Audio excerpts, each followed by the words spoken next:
Assalamualaikum warahmatullahi wabarakatuh. Bismillahirrahmanirrahim.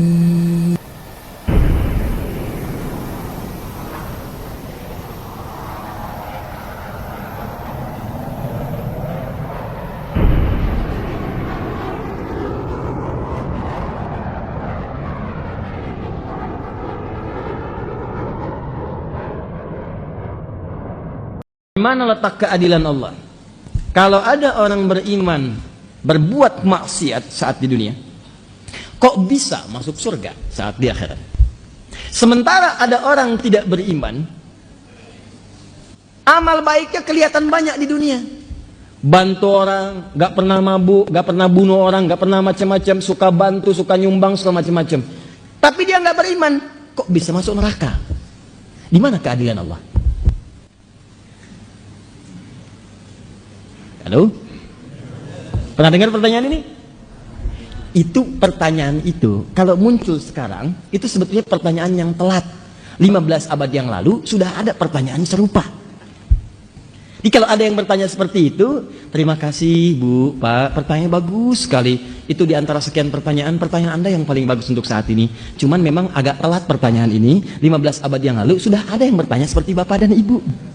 Nah, siapa yang bertanya itu? Sayyidah Aisyah Ummul Mukminin radhiyallahu taala anha bertanya kepada Nabi, ya Rasulullah, itu si fulan belum beriman tapi amal baiknya kelihatan banyak banget, suka bantu, suka nyumbang, suka ini, suka itu, nanti di akhirat masuk surga enggak?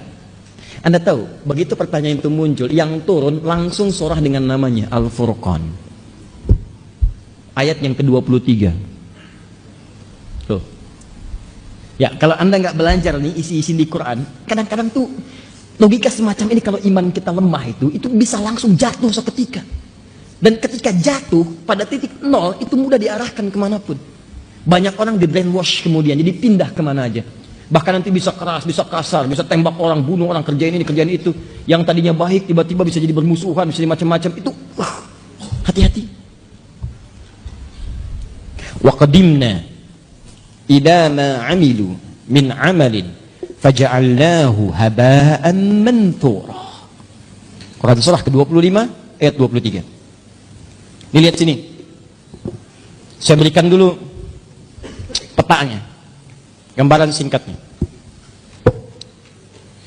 Kita tinggal di mana sekarang? Di bumi. Oh. Kenapa? Ya sudah. Kalau sudah tidak ada harapan untuk kehidupan di bumi, maka saya sarankan pindahlah ke Bekasi. Karena banyak sekali harapan di Bekasi. Harapan Indah, Duta Harapan, sampai ujung harapan.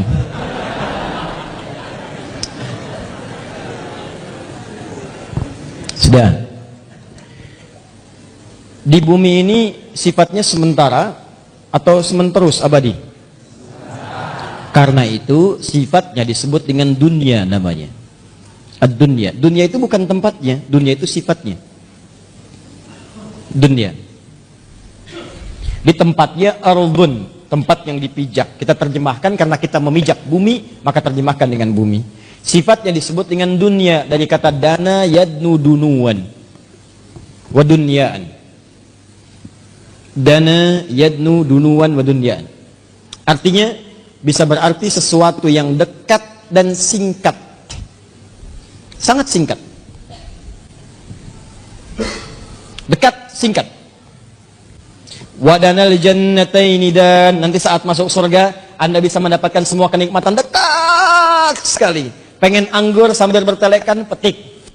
Pengen pisang, ambil. Pengen apel, ambil. Nggak susah, enak, nikmat. Wadanal jannataini dan. Baik. Dunia itu sifat dari kata dana, mengambil makna yang kedua, sesuatu yang singkat.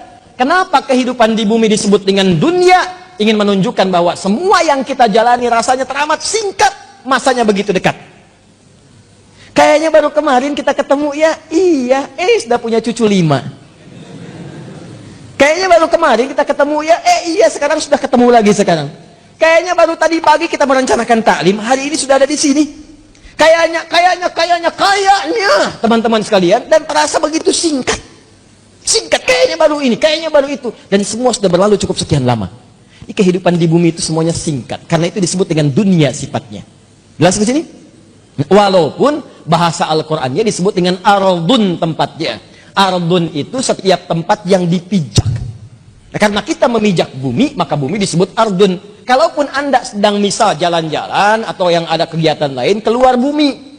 Misal saya tahun depan mau liburan ke bulan. Nah, begitu Anda menginjak bulan, maka bulan pun menjadi ardun. Ardun, bulannya bahasa Arabnya komarun. Komar itu bulan, badrun itu purnama. Cuma ketika Anda keluar dari bumi memijak bulan dan menetap misalnya dalam beberapa waktu di situ, maka ketika Anda pijak itu menjadi ardun bagi Anda. Kalau sudah jadi ardun, maka tetap berlaku hukum zikir kepada Allah Subhanahu wa taala. Inna fi khalqis samawati wal ard wa ikhtilafil laili wan la ayatil liulil. Siapa ulul albab itu? Alladzina yadhkuru qiyaman wa qu'udan wa 'ala. Di walaupun Anda ke bulan, ke tempat lain misalnya, Anda berpijak, maka tidak mengurangi nilai zikir Anda kepada Allah Subhanahu wa taala. Saya contohkan bulan karena sudah ada orang yang pernah menginjak bulan. Ya, menurut sejarah. Siapa dia? Neil Armstrong, satu lagi? Aldrin, ya ada 3 orang. Yang ketiga? Selamat namanya. Selamat ya. Armstrong dan Aldrin menginjak bulan dengan selamat. Ya. Nah, ini singkat. Ditulis. Masya Allah. Catatnya. Gak ada dalam sejarah itu. Baik. Pertama, Armstrong. Kedua, Aldrin. Ketiga, selamat. Dan jadi jangan main-main kalau sedang di bumi. Sudah jangan main-main, itu singkat. Ingat, kita itu begitu singkat. Dan kita celakanya, kita tidak tahu kapan kita pulang. Ini masalahnya. Dan mungkin saja bisa terjadi kapan yang tidak kita kehendaki. Malam ini bisa, besok bisa, kita tidak tahu kapan pulang.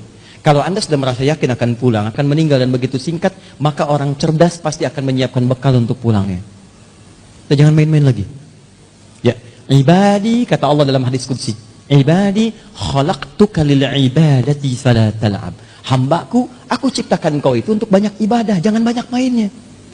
Wa ma khalaqtul jinna wal insa illa liya'budun. Wa qasamtu laka rizqaka fala tat'ab. Dan kamu mesti yakin aku telah tentukan kadar rezekimu, jangan terlalu lelah. Kerja ini hanya untuk mengumpulkan. Aku udah bagi, kamu berikhtiar, kamu dapat. Kamu mendekat kepada saya untuk ibadah, saya berikan keberkahan dan luaskan rezekimu. Kamu tinggalkan saya untuk mencari dunia, maka saya akan buat kamu sibuk dalam urusan dunia. Kamu merangkak mencari dunia, sibuk. Malam mikirin dunia, sore mikirin dunia, siang mikirin dunia. Dan kata Allah, saya pastikan kamu pun tidak akan meraih lebih daripada apa yang telah aku tetapkan untukmu. Di bawah secapek Anda pun dapatnya cuma segitu juga. Jangan terlalu banyak mainin. Nah, jadi ketika Anda tinggalkan ini, bumi, pindah kemudian di satu tempat persimpangan, alam pemisah, disebut dengan barzakh. Barzakh itu pemisah. Bainahuma barzakhul la yabghiyan. Nah, kemudian tempatnya disebut dengan kubur. Afala ya'lamu idza bu'thira ma fil kubur. Nanti dari sini pindah kemudian ke akhirat. Di akhirat ini secara cepat baru kita bicara surga dan neraka. Surga dan neraka. Tengah-tengahnya ada Araf. Jadi kalau kita ingin bicara surga dengan neraka, fokus baik-baik, maka tempat yang dibicarakan bumi atau akhirat? Saya ulang. Di bumi ada surga tidak? Tidak. Ada neraka tidak? Tidak. Nah, di mana ada surga? Di akhirat. Kan pertanyaan tadi, kenapa dia tidak masuk surga, yang lain masuk surga? Berarti Anda sedang bicara hukum akhirat, bukan sedang bicara hukum dunia. Jelas? Nah, dalam kaidah mengatakan, di setiap tempat yang berbeda, pasti memiliki hukum yang tidak sama. Jangankan masalah akhirat, di bumi saja kalau tempatnya beda, hukumnya tidak sama. Toilet Lebak Bulus akan beda dengan toilet Kampung Rambutan. Di sini bayar 1.000, sana 2.000. Parkiran sini 3.000, parkiran sana 4.000. Anda ke GGP dengan Grand Mall, jangan harap kemudian bayarnya sama. Saya dari GGP bayarnya segini, kenapa di sini beda? Kalau mau sama, Bapak parkir di Grand Mall sana. Bayarnya ke sini. Silahkan. Oh, itu baru hukum dunia. Maka apalagi ketika Anda akan bawa ke hukum akhirat. Kalau Anda ingin pindah ke tempat yang lebih hebat lagi, tempat yang lebih bagus lagi, maka jangan samakan dengan hukum yang pernah Anda dapati saat berada di bumi. Makanya jangankan hukumnya, benda-benda bumi pun akan dibawa ke akhirat. Makanya ketika seseorang kemudian wafat itu artinya meninggalkan bumi, meninggalkan dunia. Maka disebutlah kemudian telah meninggal dunia. Kenapa kalimatnya meninggal dunia? Orang sudah paham kok, wafat juga cukup wafat. Kenapa kalimat meninggal dunia dimunculkan? Maksudnya semua hukum-hukum dunia, bekal-bekal dunia akan ditinggalkan ketika dia meninggalkan tempat ini. Ayo, antum yang kumpulkan uang yang banyak, antum kumpulkan handphone yang banyak, yang paling canggih, kumpulkan mobil yang paling hebat, luaskan rumah antum, silahkan. Cuman saya kasih tahu dari sekarang, begitu antum meninggalkan dunia, antum akan meninggalkan semua yang antum banggakan itu. Nggak usah takut. Kalau Anda disebut oleh sementara orang, kamu nggak kaya, nggak apa-apa, cukup hidup. Toh orang kaya juga kalau meninggal nggak akan dibawa kekayaannya. Silahkan cek, gelarnya sama, tinggalnya sama dalam tanah. Nggak percaya silahkan, dia meninggal, antum meninggal, sama aja. Nggak ada orang dikuburkan dengan mobilnya, dikuburkan dengan handphonenya, dengan rumahnya, dengan kebanggaannya, nggak ada. Kenapa? Karena yang dibawa ketika dia pulang ke tempat lain bukan bekal dunianya. Ini habis, tinggal. Apa yang dibawa ke akhirat? Yang dibawa itu bekal amal akhirat, bukan dunia. Jadi tidak adil kalau ada orang ke akhirat bawa bekal dunia, itu nggak adil. Yang adil itu siapkan bekal akhirat. Begitu kamu ingin ke sana, bawa bekal itu. Jelas? Nah sekarang persoalannya, apa bekal akhirat itu? Bekal akhirat itu cuma dua. Kalau ingin masuk surga, dua bekalnya. Satu iman, kedua amal soleh. Iman plus amal soleh. Gini caranya. Saya ulang. Satu iman, dua apa? Amal soleh. Buka Quran surah kedua Al-Baqarah ayat 25, paling kanan sebelah atas. Wabashshiril ladzina amanu, iman, wa amilus solihati, amal soleh. Anna lahum jannatin tajri min tahtihal anhar. Maka orang yang punya iman dan membuktikan imannya dengan amal soleh itu, kami akan jamin muaranya dengan surga, dengan segala keindahannya. Sungai-sungai mengalir di bawahnya dengan segala ragam dan jenisnya. Ada air susu, ada macam-macam, ada madu dan sebagainya. Maka kalau Anda ingin masuk ke surga, bekalnya cuma dua. Satu apa? Iman. Kedua apa? Amal soleh. Ini bekalnya. Pertama iman, diberikan bekal semua. Semua yang lahir itu membawa iman dalam dirinya. Cuman yang merubah itu lingkungannya. Kullu mauludin yuladu 'alal fitrah. Semua yang lahir dari rahim manusia manapun membawa fitrah. Fitrah diantaranya apa? Keimanan. Dari mana taunya? Buka Quran surah 30 ayat ke-30. Fa'aqim wajhaka lid-dini hanifa. Hadapkan dirimu kepada din yang sesungguhnya, yang lurus, yang benar. Apa itu din? Islam. Tahu dari mana? Quran surah ketiga ayat 19. Inna dina 'indallahil Islam. Teruskan ayat yang tadi. Fa'aqim wajhaka lid-dini hanifa. Din Islam. Fitratallahi allati fataran nasa 'alaiha. Itulah fitrah yang Allah berikan pada setiap manusia. Dia orang itu semua lahir ada fitrah, fitrahnya itu beriman. Cuman sayang kata Nabi, kullu mauludin yuladu 'alal fitrah fa abawahu yuhawwidani aw yunassirani aw yumajjisani. Maka lingkungan abawa itu bukan cuma orang tua. Kadang orang tuanya muslim, disekolahkan di tempat yang bukan islami, terbawa, pindah keyakinan, iman hilang. Itu jadi masalah. Gaul di tempat orang yang tidak beriman, ke bawah, ngobrol, diskusi, ke bawah, pindah, hilang keimanan. Itu bekal iman tidak ada, tinggal amal soleh. Apa bentuknya amal soleh? Nih, banyak. Setiap kegiatan kita berpeluang jadi amal soleh kalau dilakukan dengan iman. Contoh, mau duduk? Bismillah. Begitu saya duduk, itu kalimat bismillahnya, itu yang menjadikan duduk saya mendapatkan pahala. Itu yang disebut dengan amal soleh. Saya ulang ya, saya ulang. Fokus. Semua kegiatan di dalam Islam, dan saya pastikan kepada Anda, saya mencoba untuk meneliti di beberapa yang lain, saya tidak temukan, cuma di Islam. Ya, ini kaidah kita. Jadi kalau ditanya bisa jawab, bukan dalam konteks merendahkan yang lain, tidak. Perhatikan baik-baik. Cuma di dalam Islam yang semua aktivitasnya itu bersanding dengan doa, dari mulai bangun tidur sampai tidur lagi. Silahkan cek. Bangun tidur kita ada doanya? Ada. Cek di tempat lain, Anda tidak akan temukan.